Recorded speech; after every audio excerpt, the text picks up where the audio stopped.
I'm Fatima. I'm from Richmond, BC. I'm your health and beauty social media queen. Hi guys, I'm Chef Fred. I live in North Vancouver, BC, and I'm a health enthusiast.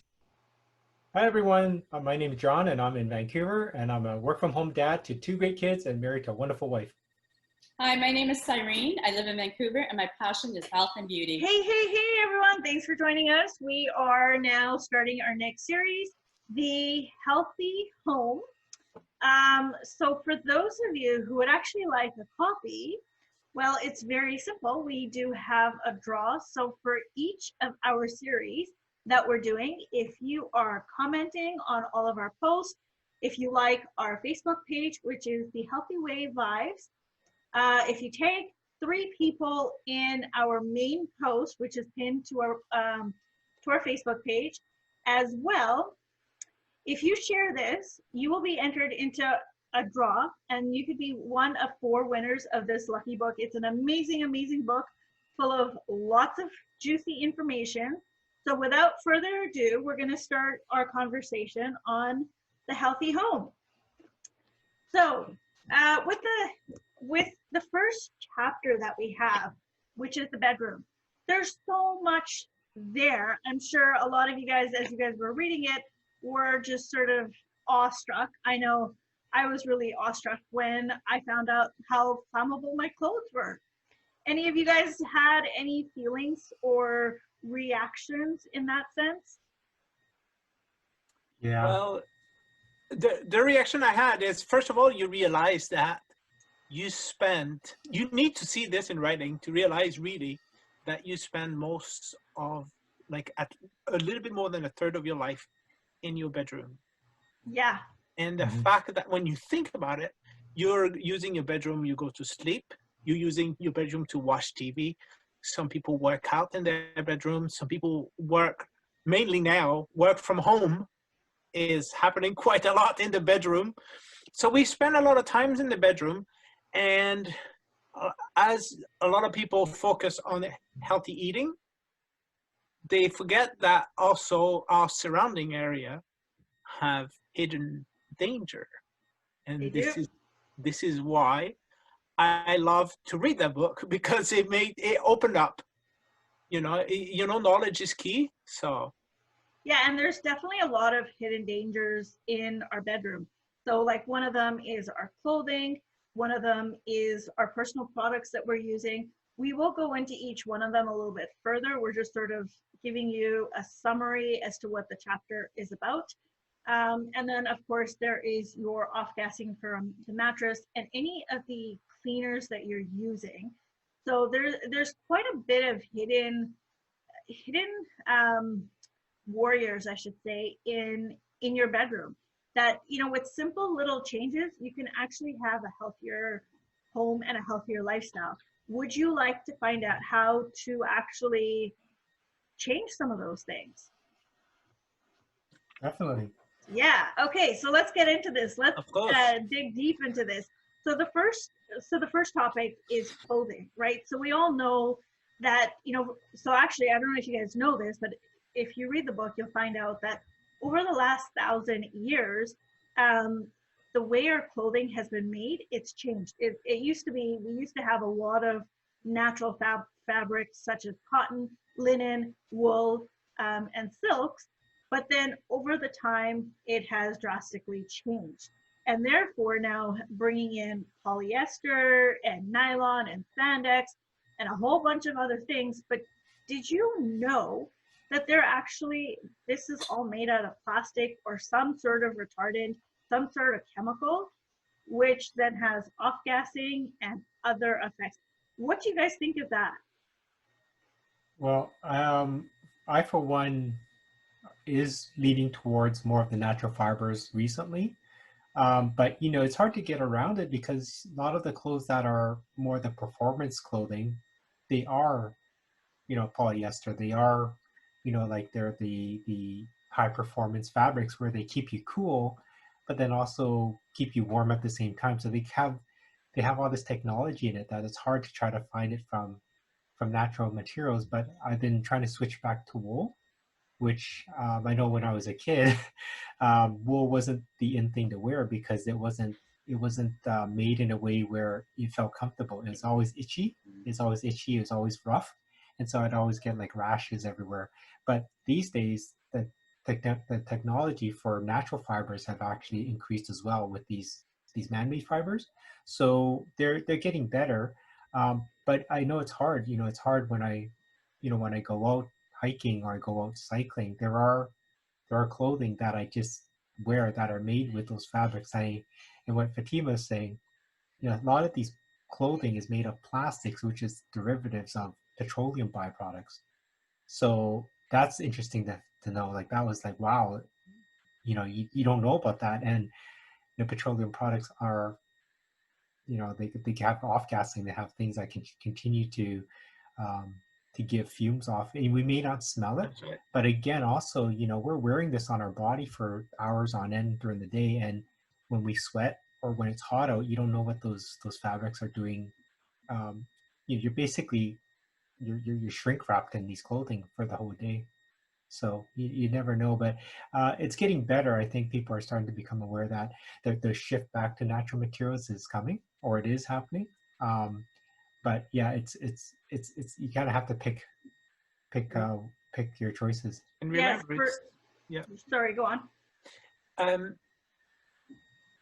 The reason why we went that way is because we wanted something that doesn't need ironing. We wanted something, like Yeah. if we go Convenience. back, Convenience. it's all about convenience. So if we go back to natural cotton, silk, and things like that, are people willing to spend the time to, let's say, iron it because it will wrinkle, or it's not stain, there's no guard, the stain will stay. And so it's important to think about that as well, I guess. Yeah, so those are actually great things to look at. Like, so when you're looking at your clothing, when you look at your labels, a lot of times we're looking at something that, hey, how does it fit? How does it look? But we need to ask ourselves that other question. Well, I mean, if it looks great, great.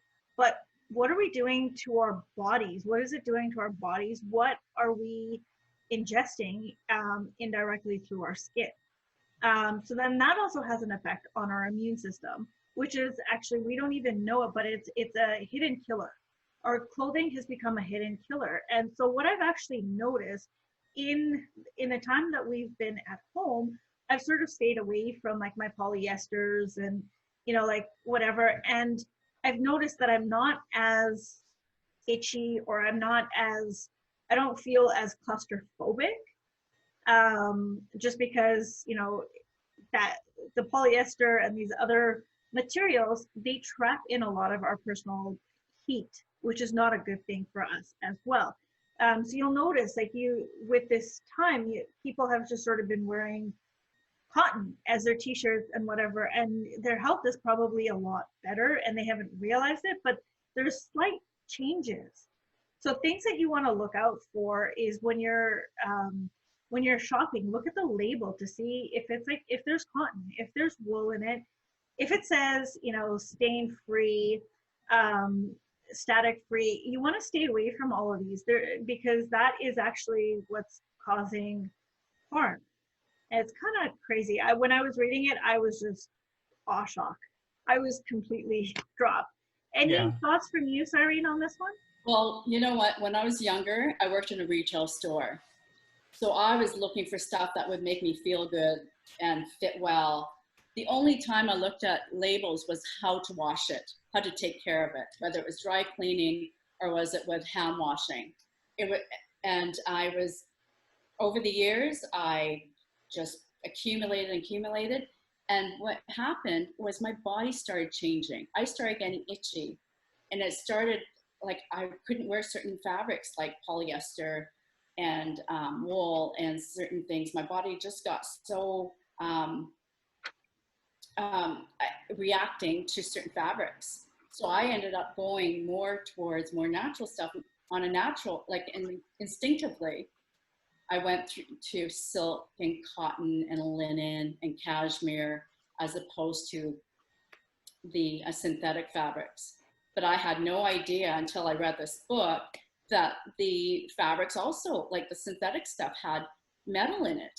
I mean, oh my goodness, like what are we wearing and what are we absorbing into our fabrics? I mean, into our bodies. That was pretty scary for me, and that was an eye opener. It definitely is. And now for someone, you know, who appreciates, you know, always looking good, like, you know, I know we females and guys also have that. So as the beauty queen, what would you suggest, you know, people look for and still be fashionably forward and trendy and, you know, still look amazing, but feel great as well with their clothing? I would look towards more natural fibers. Make sure you read the label and see if it's 100% cotton or a blend of cotton or silk.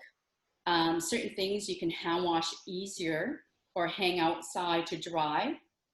And pants, you know what, I have a funny story.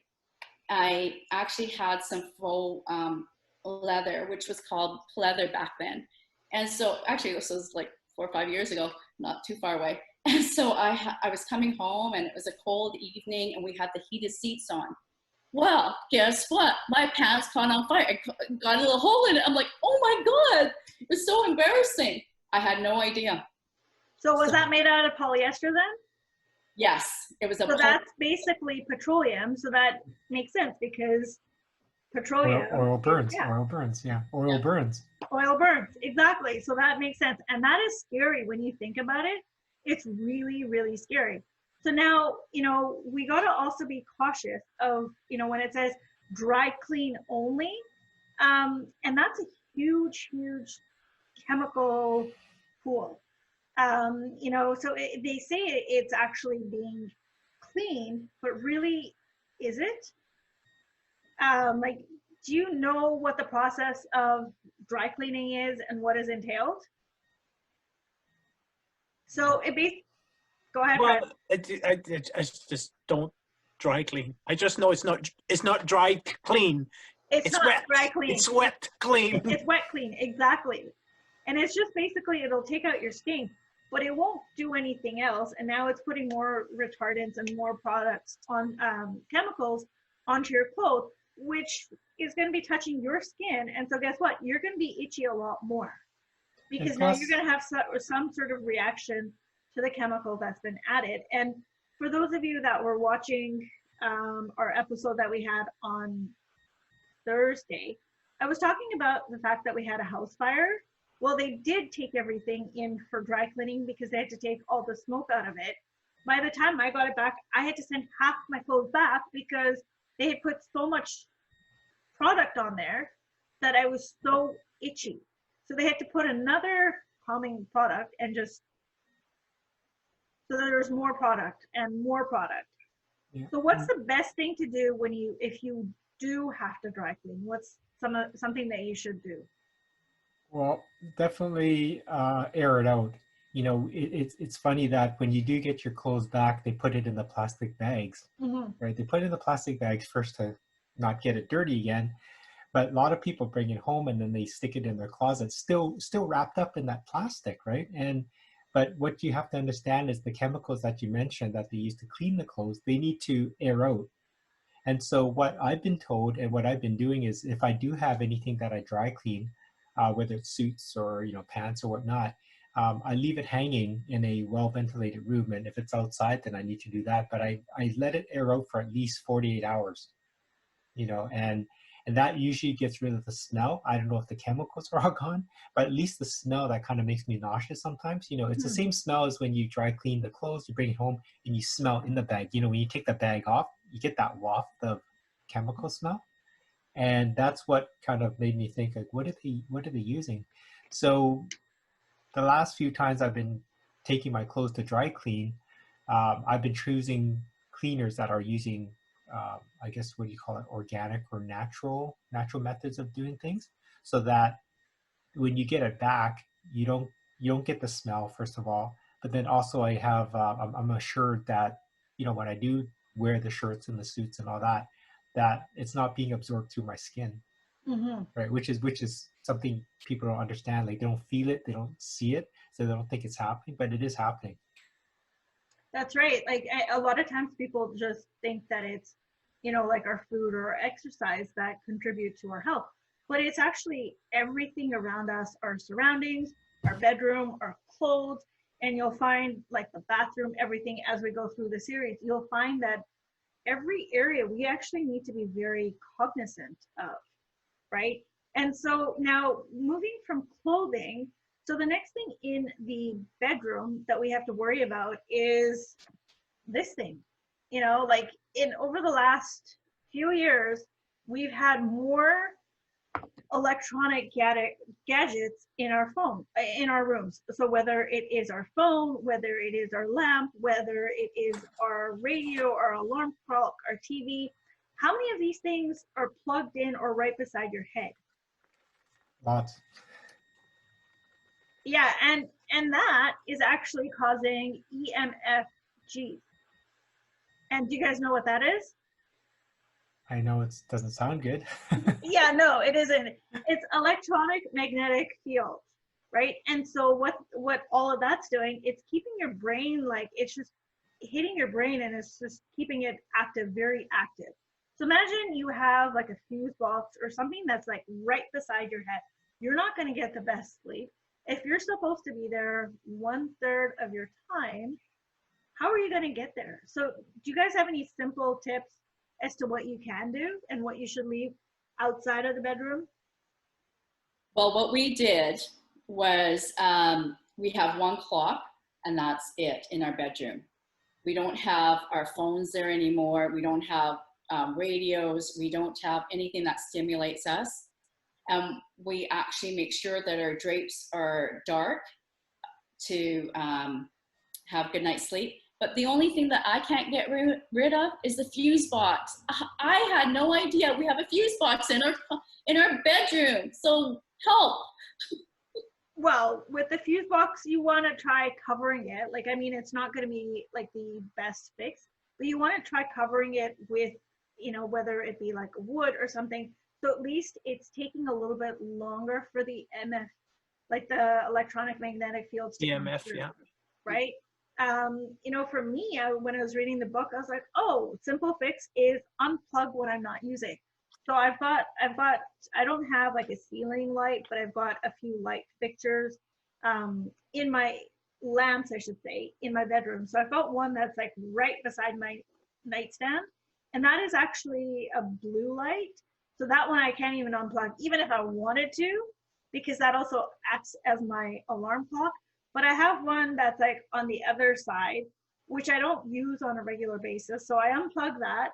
And I also unplugged my docking station where I, you know, like, so I unplugged that. So I don't need to have it in there. And my phone, it would usually sit beside, it would be right beside my head on my nightstand. So I've actually now put it in my drawer on the other side. So it's not so close to my head. Those are simple changes that you can make. Others, take out your TV. You don't need a TV in there. Take out the laptops. Don't bring any laptops in there. Yeah, I think you know, these all there's easy steps that can be taken. Like none of these things that we're mentioning are super hard to do, right? Exactly. They're very easy things. And like when you mentioned about the phone and all that, you know, yeah, you may need to have your phone next to you, but turn it onto airplane mode. You know, turn off the data. That's what I do every night, is turn it onto airplane mode so that it minimizes how much, I guess, whatever the EMFs or the radiation that they say can be around it.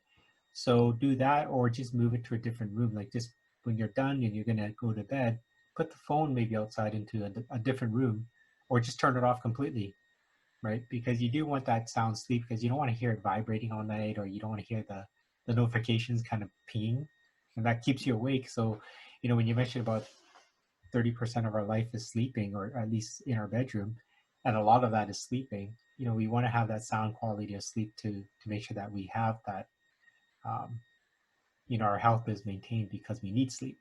So you don't want to detract from that. That's right. Anything from you, Fred? Well, you know, like everything else, it comes with knowledge.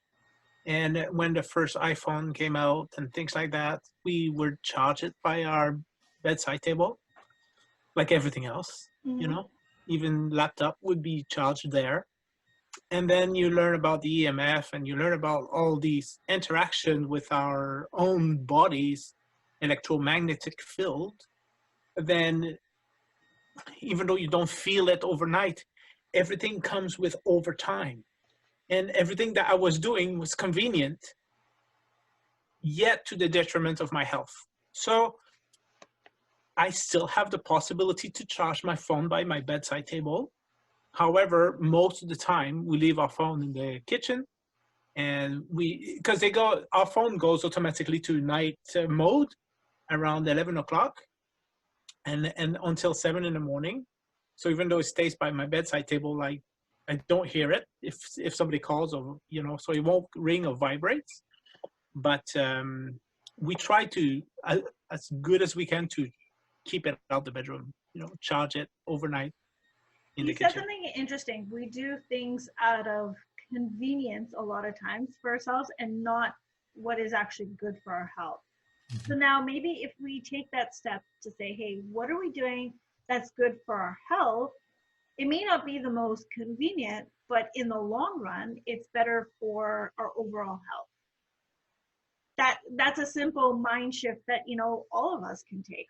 We can take those simple little steps to just change it, whether it's our clothing, whether it's, our electronic gadgets or whatever. There's just simple little changes that we can make. And moving on to our next topic, which is sleep time. It's a perfect transition as we have sort of been talking about sleep time. That when you think of sleep time, what's the first thing that comes to mind? My bed. Your bed. What else? The sheets, the pillows. The I think sheets. so, the The sheets. pillows. Those The two. sheets? Oh, counting the sheets. sheets. Oh yeah. So now again, so it's not just the clothes that we wear. So as Cyrene had mentioned, you also want to have your sheets that are cotton, organic cotton. And if not, then maybe the silks to feel a lot more luxurious. That depends on you, right? If it's cotton or if you want the silk. But you don't want to have, again, you don't want to have those polyester blends as well, because you're spending 8 hours on your bed. And your mattress is something that's very important. It also off gases just like anything else. Right? And so John, I know you had a pretty interesting story about the off gassing with the mattress. Did you want to share that one? Yeah, well, when you buy a mattress, it's they make it stain resistant, they make it dust mite proof, or they put all these things in it so that it lasts the 10 or 20 years that it does for the warranty. And because we're spending so much time on the bed, like 8 hours or more every night, it does start to break down. And so, when you have that many years of the mattress, like it's going to take months or years for all this byproduct to kind of get its way out. Like it's kind of like airing it out. So you're containing it in your bedroom, and we already covered that the clothes are in our room. Some of us may even have an attached bathroom in our room, in our bedroom. So you're basically surrounded and bombarded with all these products, whether they're good or bad, or whether they have whatever mixture of chemicals in it. You're exposed to it all night long, and then now you're adding the sheets on top, and you're adding this and that. So what I found was that with my daughter, she had a mattress that we just replaced not too long ago, because first it was getting you sleep on it too long, so it has a little dip in it. So she wasn't getting, first of all, she wasn't getting the support and the comfort, but then also she was starting to get like rashes as well. And so you don't think about things that maybe it's accumulation of maybe whatever is happening off of the mattress or her sheets. So we switched to, because my kids have eczema, they're very prone to skin sensitivity. So we switched to more cotton sheets. We switched to a silk comforter, like a comforter. So it's not even a polyester comforter. We used silk, and they get a good night's sleep. The temperature is not hot or cold; it's pretty regulated. So it's just kind of just being aware. It's not always more expensive. You just have to do your research and find out what is a safer option. And just, Mhm. replacing bed sheets, that's easy to do, right? We're not asking to replace your bed all at once. Do things in steps so that you can kind of start, chipping away at things here and there. Perfect. Yeah, that's well said. And I know, Fred, you had when you were reading the book, I know you were laughing at one of the comments, but it is a great tip, and every female could definitely uh, It's just utilize. a restriction. It's just because, people don't realize it, but they go to sleep with their socks on. They go to sleep with, clothes on that could be too tight. Therefore, it's an hindrance to your lymphatic system, because when you're sleeping, it's what we call your cell repair time. So you're going to sleep to regenerate. It's like a brainwash. Your cells are repairing and stuff. Your lymphatic system moves throughout your body, and it's getting rid of the toxins and things like that. But if you are wearing something that is too tight, then there's some blockage that can occur, and you're not getting the proper repair that you should be getting. So, the comment I was laughing about in the book was to say to the ladies to, drop the bra when you're at home, and if you can, because it could be restrictive, and it could be influencing the lymphatic system movement. But it's anyway, not to go too much in detail on the advice. It's in relation also to those who are wearing socks that are too tight, underwear that are too tight, or people wear their t-shirt or their top pajama, but the neck is too short, and it's too tight here. Even though you can do this, you still need to You need to let it move freely. exactly. And that just, and it also sort of brings it back to clothing, right? Because if we are wearing restrictive clothing all night, all day, and then we're coming to bed where it's supposed to be our zen time, it's supposed to be our time to relax, and then we've got these sheets that are made with synthetics. Well, what are we actually doing to our body? Are we allowing it to heal in the way that we need to allow it to heal, or are we just adding one more layer to it before we realize that, hey, we just need to change everything? Yeah. So is it better to take small little steps, or one like big gigantic step at the end? It's better to take baby steps. And the thing is, you start off with either cotton or silk that feels comfortable. And when we're washing our sheets, we want to make sure that we don't use any detergent. You want to make sure that it's something light, like water and vinegar, if you want to add to your sheets. And what you can also do is make sure when you're putting your sheets in the dry washer, that you're allowing your mattress to off gas, and make sure the windows are open. You want to get fresh air coming in, because I found that I wasn't opening up our windows as much because the guy upstairs smokes dope and it comes into our bedroom. So he moved. So now we're opening up our windows. Yeah, that's a good reason to keep your windows closed. But I mean, there's that whole carbon monoxide, like we need to release all of that. And the best way is to open up our windows. And especially now, it's beautiful. It's easy to open up our windows. Yeah. And, let the off-gassing just happen. So then when you go in, it's fresh and clean, and you don't have that toxic smell, and you don't even have your own body odors or any of that lingering. I think it's just a good idea. Sorry, go on. It's just a good idea just to air out your home, period. I mean, It's not just a bedroom, right? I mean, when we cook, we open the windows because of what we're cooking. If we're in the bathroom, we want to get the humidity down, so we got to turn on the fan or the windows open. The bedroom's the same thing, because we're spending so much time in the bedroom, plus all these different things that are in there. You want to air that out as well. So, once in a while we hang out our comforters out on the laundry line, just to kind of air it out, let the sun kind of just do its thing, and they all come back in, and you get the nice sunshine, sun smell, whatever you call it.